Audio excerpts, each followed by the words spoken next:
விஜய் அவர்களுடைய டிவிகே கட்சியும் புதுச்சேரி சிஎம் ரங்கசாமி அவர்களுடைய என்ஆர் காங்கிரஸ் கட்சியும் கூட்டணி வைக்க போகிறாங்களா?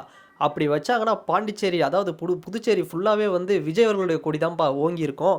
ஆல்ரெடி பார்த்தோம்னா புதுச்சேரி அப்படிங்கிற இடம் விஜய் அவர்களுடைய அசைக்க முடியாத கோட்டை அப்படின்னே சொல்லலாம்.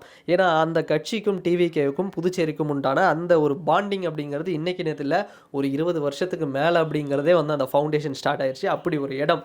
சரி, ஃபஸ்ட்டு இப்போ இந்த மேட்ருக்கு வருவோம். யார் ரங்கசாமி அவர்கள்? புதுச்சேரியுடைய சிஎம், ரொம்ப எளிமையான ஒரு மனிதர், என்ஆர் காங்கிரஸ் அப்படிங்கிற கட்சியுடைய தலைவர். இவர் பார்த்தோம் அப்படின்னா என்டிஏவோட அலைன்ஸில் தான் இப்போ இருக்கிற ஆட்சியை வந்து பிடிச்சார். ஆனால் என்டிஏவில் இருக்கக்கூடிய அமித்ஷா அவர்களாக இருந்தாலும் சரி, மோடிஜி அவர்களாக இருந்தாலும் சரி, இல்லை ஏடிஎம்கேவுடைய இபிஎஸ் அவர்களாக இருந்தாலும் சரி, யாருக்குமே வந்து இவர் பெருசாக வந்து ரெஸ்பான்ஸ் பண்ண மாட்டுறாராம். ஏதோ கூட்டணியில் இருந்தோம் அப்படிங்கிற மாதிரி என்னன்னா என்ன அப்படிங்கிற மாதிரி ஒரு மெயின்டைன் பண்ணிடுறாராம். ஆனால் இன்னொரு பக்கம் பார்த்தோம்னா விஜய் அவர்கள் என்ன சொன்னாலும் விஜய் அவர்களோட ஏதோ ஒரு தன்னுடைய அன்பு மகன் மாதிரி வந்து ட்ரீட் பண்ணுறாருங்க அப்படிங்கிற மாதிரி எல்லாம் சொல்லிட்டு இருக்காங்க. இவர் என்ன தான் பண்ண போகிறாரு அப்படிங்கிறது இவரே குழப்பத்தில் இருக்காரு அப்படின்னு சொல்கிறாங்க. சரி, நடக்கிறதா என்ன? இப்போ ரீசெண்டாக வந்து மோடி அவர்கள், அமித்ஷா அவர்கள் இவங்கெல்லாம் வந்து பார்த்தோம்னா தமிழ்நாட்டுக்கு வந்து வரும்பொழுதெல்லாம் இந்த இப்போ இடங்கள், அதாவது மோடி அவர்கள் வரும்பொழுது கூட என்ஆர் காங்கிரஸுடைய தலைவர் வந்து போய் பார்க்கல, பெருசாக வந்து போய் பார்க்கல அப்படிங்கிற ஒரு குற்றச்சாட்டெல்லாம் வந்து சொல்லிகிட்ருக்காங்க. இன்னொரு பக்கம் அமித்ஷா அவர்களுடைய வருகை கூட இருந்ததுங்க. அப்போ கூட வந்து பார்த்தோம்னா அமித்ஷா அவர்கள் வந்தால் கூட இவர் வந்து போய் பார்க்குறதா தயாராக இல்லை. இதெல்லாம் பரவாயில்லைங்க. 2011 என்ஆர் காங்கிரஸ் ஆட்சி அமைக்கிறதுக்கு காரணமே பார்த்தோம்னா அதிமுக தான். அப்படிப்பட்ட அதிமுகவுடைய பொதுச் செயலாளராக தலைவராக இருக்கக்கூடிய இபிஎஸ் அவர்களுக்கு வந்து சொன்ன அழைப்பு விடுத்ததுக்கே இவர் வந்து போய் பார்க்கல. அவருடைய கட்சி பொதுச் செயலாளரை போட்டு அனுப்பிச்சி வைக்கிறாரு. அந்த அளவுக்கு இவர் மேலே குற்றச்சாட்டு அப்படின்லாம் வந்து சொல்கிறாங்க. ஆனால் இதிலேருந்தே ஒரு கிளாரிட்டி வந்துருச்சு. அதாவது ரங்கசாமி அவர்கள் வந்து எந்த பக்கம் போக போகிறாரு அப்படிங்கிறது ஒரு கிளாரிட்டி. அதாவது எண்டு வச்சிடுறாரு அவரே. ஓகே, இதுக்கு மேலே நம்ம இந்த ரிலேஷன்ஷிப்பை வந்து வளர்த்துக்க வேண்டாம், ரொம்ப நம்ம வந்து என்டிஏ கூட்டணியில் பிஜேபியை வந்து நம்ம இது பண்ண வேண்டாம் இப்போ. ஏன்னா அவருக்கு வந்து ஒரு சின்ன ஒரு பேர் ஒன்று வந்திருக்கு. என்னென்னா பாருங்கப்பா, காங்கிரஸ் திமுக தான்ப்பா இருந்தாங்க இந்த புதுச்சேரியில்.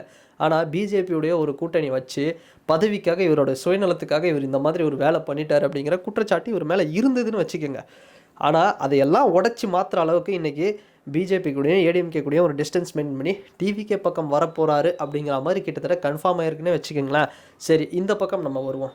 ஏன் தளபதி விஜய் அவர்களுடைய கோட்டையாக வந்து புதுச்சேரி வந்து இருக்குது அப்படின்னு பார்த்தோம்னா, அந்த கட்சியோட பொதுச் செயலாளர் ஆனந்த் அவர்கள் யாருங்க? அங்கே தான் வந்து பாண்டிச்சேரியில் இருக்கக்கூடிய புசி அப்படிங்கிற தொகுதியில் தான் அவர் நின்னார். விஜய் அவர்கள் ரசிகராக இருந்த அதாவது விஜய் அவர்களுக்கு ரசிகராக இருந்த காலத்துலேருந்து, அதுக்கப்புறம் விஜய் மக்கள் இயக்கமாக மாறினதுலேருந்து ரொம்ப வருஷமாக வந்து அந்த இடத்துல இறங்கி வேலை பார்த்துருக்காரு. அங்கே இருக்கக்கூடிய மீனவர்கள், விவசாயிகள், அங்கே இருக்கக்கூடிய மக்கள், உள்ளூர்லேருந்து எல்லாருமே பார்த்தோம் அப்படின்னா இவரை வந்து ஆனந்த் அவர்களை வந்து அந்த புசி தொகுதியில் வந்து எம்எல்ஏவாக ஜெயிக்க வச்சவங்க. அந்த நன்றி கடனாக வந்து இவரும் போயிட்டு அவங்களுக்கு வந்து பல நன்மைகள் செய்திருக்கிறாரு. அதோட என்ஆர் காங்கிரஸுடைய தலைவர், அதாவது புதுச்சேரி சிஎம்மாக இருக்கக்கூடிய தலைவர் ரங்கசாமி அவர்களுக்கு வந்து ரொம்ப ஒரு ஃப்ரெண்ட்ஷிப் பாண்டிங் மாதிரி, அந்த அளவுக்கு ஒரு அண்ணன் தம்பி மாதிரி ஒரு ரிலேஷன்ஷிப் அப்படிங்கிறது இருக்கா. யாருக்கு? ஆனந்த் சாருக்கும், டிவிக்கு ஆனந்த் சாருக்கும், பொதுச் செயலாளர் ஆனந்த் சாருக்கும், தலைவர் ரங்கசாமி அவர்களுக்கும். ஸோ அப்படி ஒரு பாண்டிங். இப்போ கூட ரீசெண்டாக பார்த்தோம்னா நம்ம ஆனந்த் அவர்களுடைய பர்த்டே வந்தது பார்த்தீங்களா? அப்போது இவர் வந்து மீட் பண்ணியிருக்கிறாரு. 2 பேரும் ஒரு மீட்டப் போட்டிருக்காங்க. அதே மாதிரி விஜய் அவர்களுடைய பர்த்டேக்கும் சரி ரங்கசாமி அவர்கள் வந்து விஷ் பண்ணார். ரொம்ப நேரம் வந்து சிரித்து பேசிகிட்டு இருந்தார். இது மாதிரியான தகவல்கள்லாம் வந்து போயிட்டுருக்கு. இது எந்த அளவுக்கு உண்மைனா உண்மை. ஏன்னா இதோட வெளிப்பாடு நம்ம பார்த்தோம்னா, ஸோ அதனால தான் சொல்கிறேன், நம்ம எப்பவுமே வந்து புதுச்சேரி அப்படிங்கிறது தளபதி விஜய் அவர்களுடைய கோட்டையாக தான் இருக்குது, அசைக்க முடியாத ஒரு இடம். அதனால் இப்போ இருக்கக்கூடிய இந்த காலகட்டத்தில் கண்டிப்பாக ரங்கசாமி அவர்கள் வந்து என்டிஏ அலைன்ஸ்லேருந்து வெளியே வந்து டிவிகே கூட கூட்டணி வச்சார் அப்படின்னா அகெயின் அவர் சிஎம்மாக இருப்பார். புதுச்சேரியிலும் தாவேகாவியுடைய ஆட்சி, அதாவது விஜய் அவர்களுடைய சக்தி தான் அப்படிங்கிறது வந்து ஒன்றுமே பண்ண முடியாது. அந்தளவுக்கு வந்து சப்போர்ட் வந்து இருக்கும். புதுச்சேரியில் வாஷ் அவுட் பண்ணிவிடுவாங்கன்னு வச்சுக்கோங்களேன் டிஎம்கேவையும் ஏடிஎம்கேவும். அந்தளவுக்கு விஜய் அவர்களுக்கு ஒரு செல்வாக்கு இருக்குது. ஸோ அதுதான். ஏன்னா நம்ம சொன்ன மாதிரி ஒரு மெயின் ரீசன் யாருன்னு பார்த்தோம்னா ஆனந்த் அவர்கள், அந்த கட்சியோட பொதுச்செயலர் ஆனந்த் அவர்கள் அப்படி ஒரு ஸ்ட்ராங்கான ஒரு ஃபவுண்டேஷன் வந்து இந்த இடத்துல போட்டு வச்சுருக்கிறாரு. ஸோ இதுதான் இவங்க 2 பேரோட ரிலேஷன்ஷிப். இதை தாண்டி 2 வருஷம் முன்னாடி, ஒரு 2 வருஷம் இருக்கும்னு நினைக்கிறேன். ஸோ அந்த டைமில் ஈசிஆரில் இருக்கக்கூடிய பனையூர் வீட்டில் விஜய் அவர்களுடைய வீட்டுக்கே போய்ட்டு ரங்கசாமி அவர்கள் போய் பார்த்த அந்த ஃபோட்டோலாம் வந்து பயங்கரமாக வைரல் ஆச்சு. அந்த டைம்லேயே வந்து என்ன சொன்னாங்க அப்படின்னா, இது மாதிரி கூட்டணி அமைய வாய்ப்புங்க அப்படின்னு சொல்லியிருந்தாங்க. பட் இப்போது அது வந்து எந்த அளவுக்கு கன்ஃபார்ம் ஆகும் அப்படின்னா கண்டிப்பாக வந்து ஆகும். பட் இப்போவும் பார்த்தோம்னா ரங்கசாமி அவர்கள் யோசிச்சுட்டு இருக்கிறாராம், ஒரு கன்ஃபியூஷன்லேயே இருக்கிறாராம்.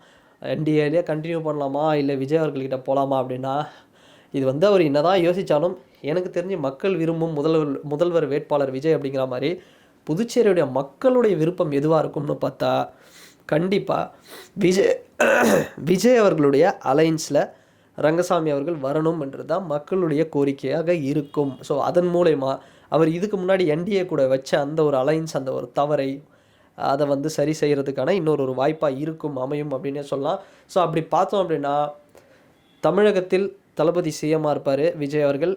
ஸோ பாண்டிச்சேரியில் அவருடைய தலைமையிலான கூட்டணி கட்சியான என்ஆர் காங்கிரஸ், ரங்கசாமி அவர்கள் அவர் வந்து ஒரு சிஎம்மாக இருப்பார்.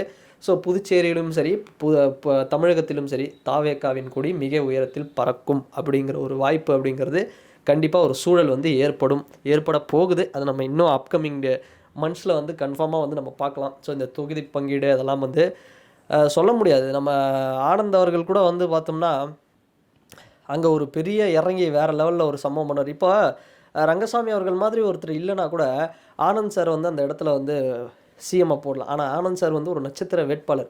ஒரு எப்படி ஒரு திமுகவில் வந்து எப்படி ஸ்டாலின் அவர்களுக்கு அடுத்தபடியாக உதயநிதி ஸ்டாலின் அவர்களுக்கு இருக்கிறாங்களோ அந்த மாதிரி தளபதி விஜய் அவர்களுக்கு அடுத்தபடியாக இருக்கக்கூடிய நட்சத்திர வேட்பாளர்களில் ஒரு மிக முக்கிய இடத்துல ஆனந்த் சார் வந்து இருக்கிறாரு. ஸோ அதனால தான் வந்து பார்த்தோம்னா ரங்கசாமி அவர்கள் தாவேக்காவோட கூட்டணி வச்சு அங்கே வர்றதுக்கு வாய்ப்பு இருக்குது. ஸோ எப்படியோ டிவிகேவுடைய அந்த கொடி அப்படிங்கிறது ஒரு ஆட்சி அப்படிங்கிறது 2 யூனியன் அங்கேயும் சரி புதுச்சேரியிலும் சரி இங்கே தமிழகத்திலும் சரி நடக்க போகுது அப்படிங்கிறத நம்ம பார்ப்போம். இந்த கூட்டணி உறுதி ஆகும். ஸோ வெயிட் பண்ணி நம்ம பார்க்கலாம். அண்ட் இந்த கூட்டணி பற்றின உங்களுடைய கருத்துக்கள் என்ன அப்படிங்கிறது இந்த கமெண்ட் செக்ஷனில் மறக்காமல் பதிவிடுங்க. அண்ட் வேறு ஒரு வீடியோவில் வேறு ஒரு கான்டென்ட்டில் நான் உங்களை பார்க்குறேன். பாய்.